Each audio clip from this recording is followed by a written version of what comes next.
Breaking right now. King Charles and Prince William still believe Meghan Markle is a bigger threat to the royal family than Prince Andrew.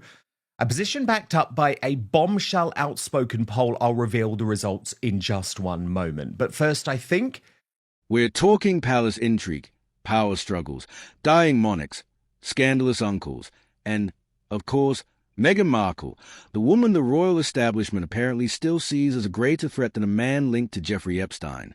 Let's unpack this whole circus, because there's a lot to digest, and we'll do it conversationally, like two friends gossiping over tea about the latest episode of The Crown, Reality Edition. This post on X from Genevieve's sums up the situation facing the British royal family the best. 2 down, 2 to go. Because while there is quite naturally fury at the lack of action over that oaf Prince Andrew, and by the way, just look at this picture of him, one of his last pictures in the public eye, alongside Sophie. And there he is at a royal funeral, guffawing with Fergie doing the same. They never learned.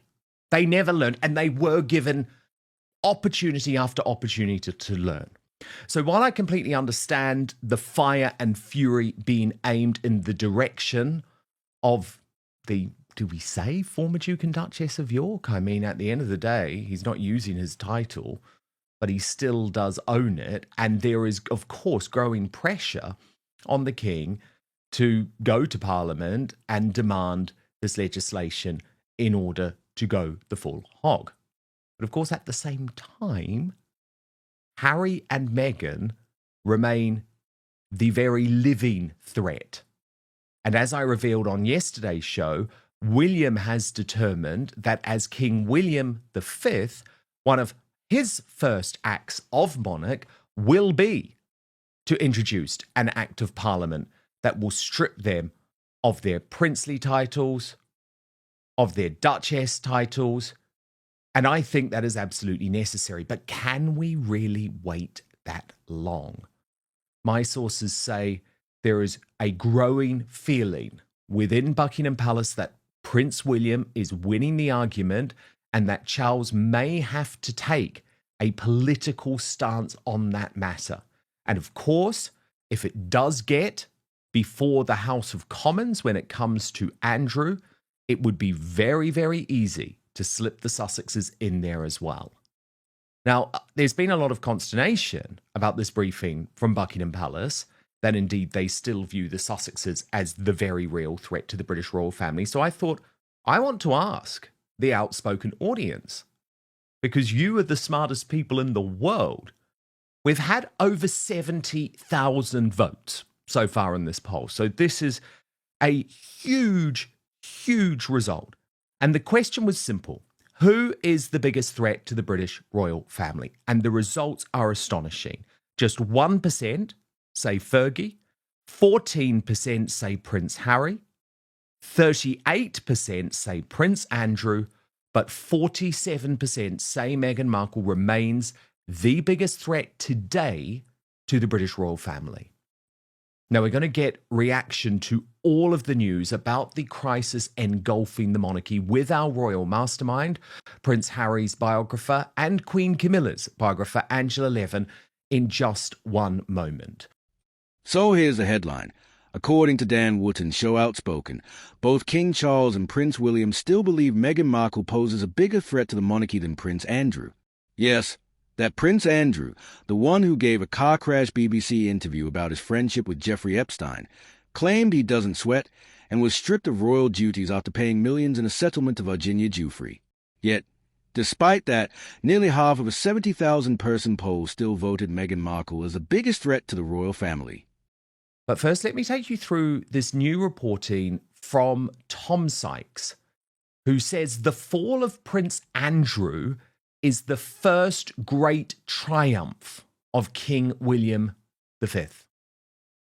He writes, readers of The Royalist, unlike those of the craven British newspapers, will be aware of the central fact informing and underpinning this entire story, that King Charles III is dying.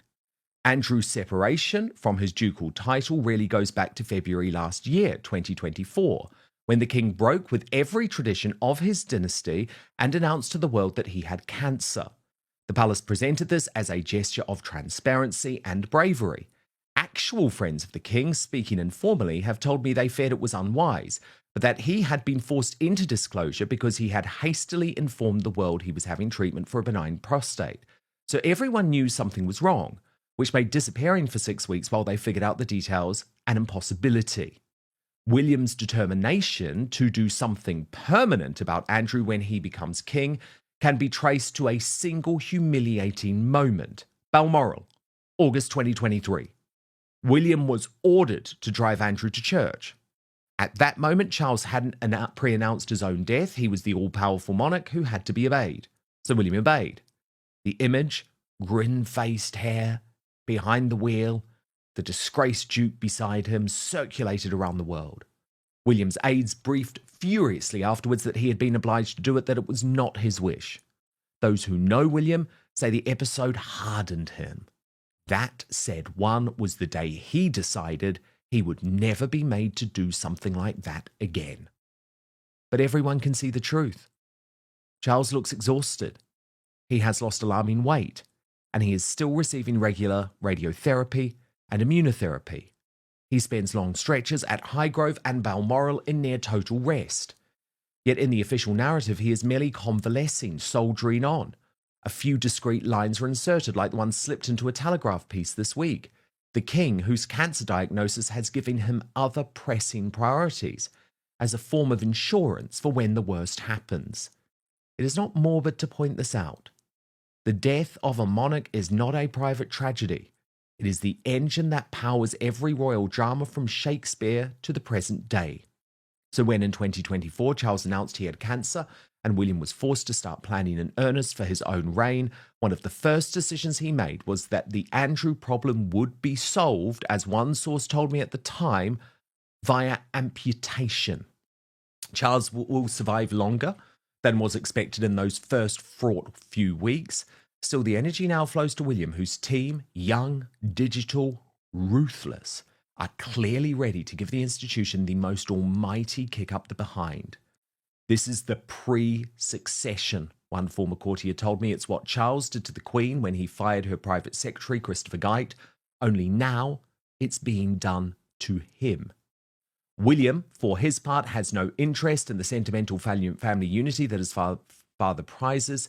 He sees the monarchy as a brand and Andrew and Harry as hugely damaging to it.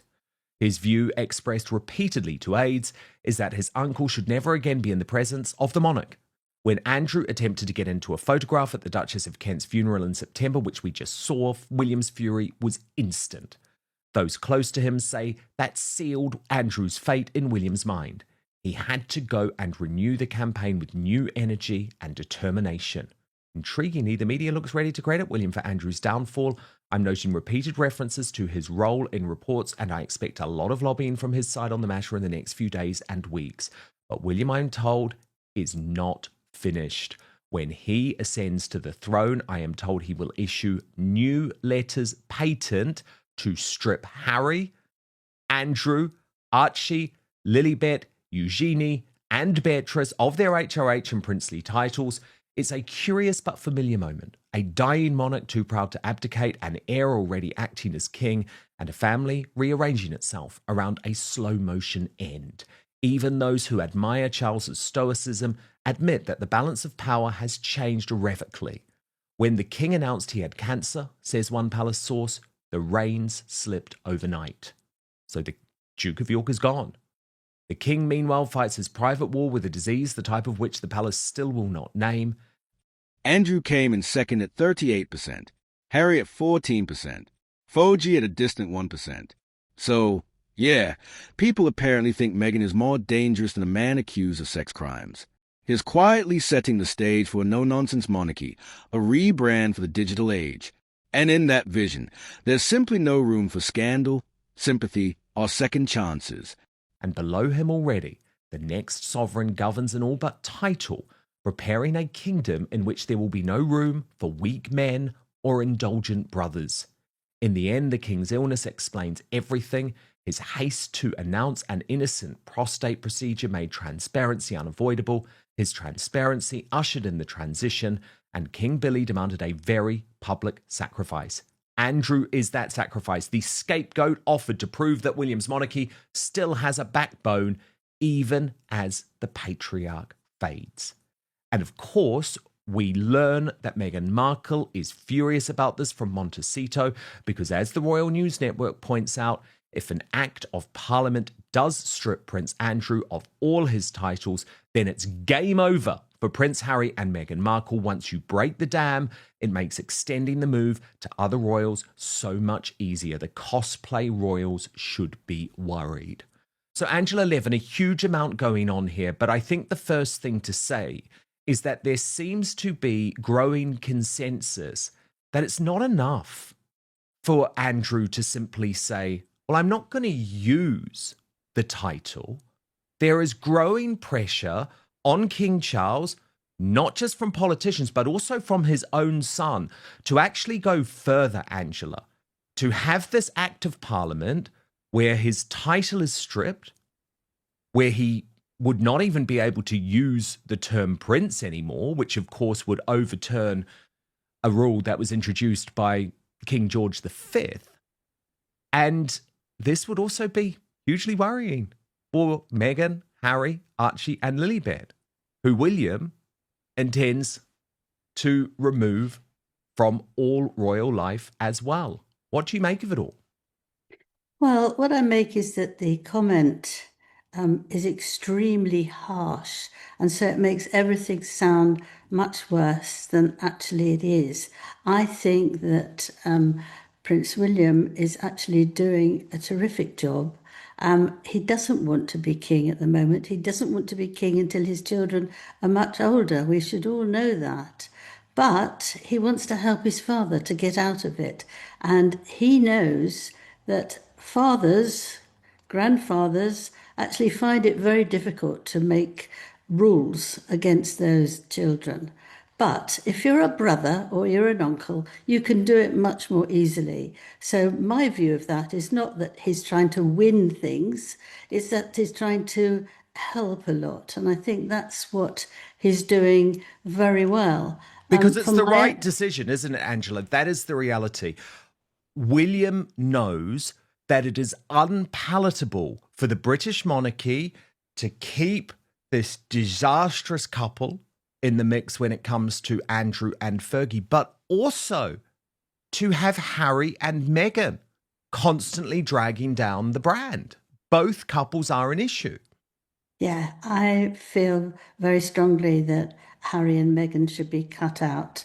It's very different from Andrew. I mean, I think Andrew, who is having sex with young girls, underage girls, is disgusting, and that's out for that reason. Harry, and especially Meghan, are actually so revolting, trying to find every difficult thing that they can say, arguing, shouting, screaming, and expecting to get lots of money and their children to be able to decide whether they'd like to float in for a few days to see what it's like to be a worker in a royal in Buckingham Palace or not. I mean, this is nonsense. They hate it. They didn't like the royal family. They left 5-6 years ago now because they hated it all. Okay, go away. The Queen wished them well, but that's not good enough. What they want is to keep on nagging, to keep on making things difficult for anyone who's royal. And that's what they're after.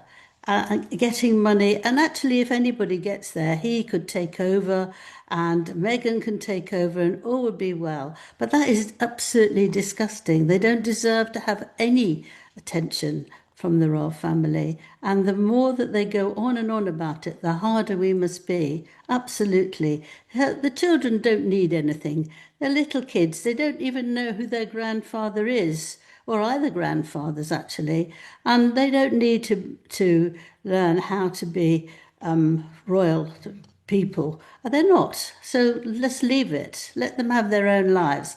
Why Meghan wants to do that is purely so that she can tick lines that she's incredibly important and even more wonderful than anybody realizes. But she's an incredibly unpleasant woman with horrible views and determinations that I've never heard of. Yeah, and I mean, look at the poll. Let's just put those poll results up again once Absolutely. more because it's absolutely fascinating. Over 70,000 people. And sure, yes, Andrew is a threat to many, but Meghan Markle the biggest threat. Angela, can I just clarify, though, do you really think that Charles has been strong enough here? I totally understand you have sympathy for him given what he's going through, this cancer battle. But remember, people like you and me have been calling on him to deal with this issue of the titles for years because it was so obvious that it was going to get to this point, not just with Harry and Meghan, but with Andrew and Fergie as well. And the problem is, Angela, his sort of attempt to find some type of reconciliation or forgiveness, I think, has blown up in the face of the British royal family. And now this is a genuine crisis, Angela, a genuine crisis at a time when he doesn't need that because he should be focusing on his health, the poor man. So whether you love Meghan or loathe her, she's still doing what she's always done, making the monarchy confront its own hypocrisy, its own fragility, and its own inability to modernize without breaking down. And for the Windsors, that might actually be the biggest threat of all. So here's where we are. King Charles is ill. Prince William is preparing to rule. Prince Andrew is being erased. Fergie is in exile. Harry's sidelined. And Meghan, love her or hate her, is once again at the center of the storm. A dying monarchy, a ruthless heir, and a woman who refuses to stay quiet. That's a real royal drama unfolding before our eyes. If this were a TV series, we'd call this a pre-succession arc. And the next season, King William and the Purge of the Palace. Stay tuned.